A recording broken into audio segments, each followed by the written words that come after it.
Salut tout le monde, on se retrouve aujourd'hui pour un nouveau top 10 des personnages d'animé utilisant un élément en particulier. Et cette fois-ci, l'élément que vous avez choisi en commentaire, c'est la foudre. Je vous rappelle que ce top 10 est subjectif, c'est donc juste mon avis. Allez, c'est parti. Pour commencer, en 10e place, Hitomi. C'est un codebreaker, donc un soldat dont l'objectif est de faire disparaître le mal. Il faut savoir que chaque codebreaker utilise un élément différent et du coup, pour notre petit Hitomi, c'est bien entendu l'électricité. Il est aussi réputé pour son intelligence. Sa capacité lui permet évidemment de lancer des décharges, mais grâce à sa maîtrise parfaite de sa capacité, il peut aussi influer sur les nerfs de ses adversaires et du coup, de contrôler les corps de ses adversaires. Et ça, c'est incroyable. Pour la 9e place, je vous propose Gil Thunder. Rien que son nom de famille veut tout dire. Gil Thunder, c'est un jeune chevalier saint de rang diamant. Donc oui, il pèse dans la hiérarchie de Seven Deadly Sins. Ne t'inquiète même pas. Il a les cheveux roses et porte une armure argentée. De plus, son pouvoir, coup de tonnerre, lui permet de générer et de contrôler de l'électricité. Et comme si ce n'était pas assez, il combine cette capacité avec sa maîtrise de l'épée, comme ça, sa longue épée est encore plus puissante. Pour continuer, à la 8e place, j'ai décidé de mettre Luc Voltia. Luc Voltia est un chevalier mage, membre de la compagnie du Taureau Noir dans Black Clover. Il est de petite taille et l'un des plus jeunes de la compagnie. Il possède une personnalité assez trompeuse. Car quand tu le connais pas, tu le trouves très jovial et souriant. Mais en réalité, c'est un fou furieux.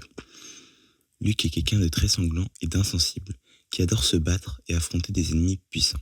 Et pour se bagarrer, Luc utilise la magie de la foudre, qui est une forme de magie qui lui permet de manipuler l'élément de la foudre, bien entendu, mais aussi de pouvoir recouvrir ses membres par de la foudre pour renforcer sa puissance de frappe et sa mobilité. C'est ensuite Denki Kaminari qui a obtenu la 7e place. Denki Kaminari est un élève de la classe de Midoriya. C'est donc un apprenti héros. Son pouvoir électrification lui permet de générer et contrôler de l'électricité. Cependant, son pouvoir a un gros désavantage. C'est simple, plus il l'utilise, plus il devient idiot, temporairement bien sûr. Kaminari est un personnage attachant et plein d'humour.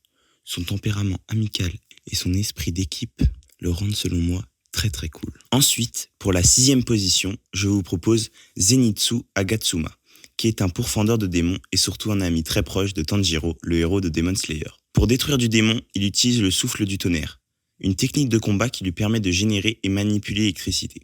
Le problème, c'est que Zenitsu, c'est pas le meilleur élève du monde, car il ne maîtrise qu'une seule technique de ce souffle. La première forme, appelée le coup de foudre. Bon, faut aussi savoir que c'est un grand peureux, que du coup, il s'effondre dans les moments de pression. Mais il se révèle être un combattant redoutable lorsqu'il est inconscient. Donc faut pas se fier aux apparences, quoi. En 5e place, donc à la moitié du top, c'est bien entendu Sasuke Uchiwa. Sasuke, c'est le grand ami et rival de Naruto. Sans trop spoiler, après la mort de son clan, qui ont tous été tués par son grand frère, il va plonger dans les ténèbres, d'où l'expression Dark Sasuke. Kakashi, son maître, lui a enseigné une technique très puissante. Chidori, les 1000 oiseaux. Cette technique de Kaiten, donc de la maîtrise de l'électricité dans l'univers de Naruto, peut rivaliser avec le puissant Rasengan de Naruto. Et en plus de ça, grâce à son Sharingan, Sasuke est un monstre en puissance. En 4e place, donc pas loin du top 3, j'ai le regret de vous annoncer le nom de Luxus. Luxus est un mage de la guilde de Fairy Tail. C'est le petit-fils du maître Makarov. Donc, c'est dans ses gènes d'être un boss. Il possède la magie de chasseur de dragons de foudre, ce qui lui permet de générer et d'utiliser l'électricité de manière dévastatrice. Bon, au début, il cherchait un peu la merde, mais maintenant c'est devenu une bonne personne qui est prêt à se sacrifier pour ses amis. Son tempérament colérique et fier cache en fait un cœur tendre et loyal. Ensuite, on continue très fort avec en 3e place, donc en bas du podium, Pikachu. Bon, celui-là, pas besoin de le présenter, tout le monde connaît Pikachu. Pour moi, c'est le Pokémon le plus emblématique. Sa relation avec Sacha est juste trop incroyable. De plus, comme vous le savez, c'est un Pokémon très rapide avec des attaques très très puissantes. Je peux citer par exemple Vive Éclair ou bien Queue de Fer. Conclusion, n'embête pas Sacha ni Pikachu, sauf si tu veux te faire électrocuter bien sûr. Après, pour la 2e place, comment ne pas mettre Killua Zoldyck. Killua est l'un des personnages principaux de la série Hunter x Hunter.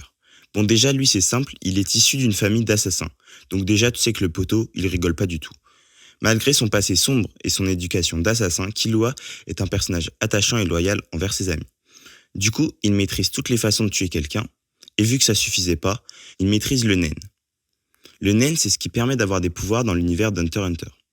Sa grande maîtrise du Nen lui permet d'utiliser une technique appelée Godspeed, ce qui lui permet de contrôler l'électricité et de se déplacer à une vitesse de zinzin. Et le grand gagnant, le boss ultime des personnages électriques, est bien entendu le dieu Ener.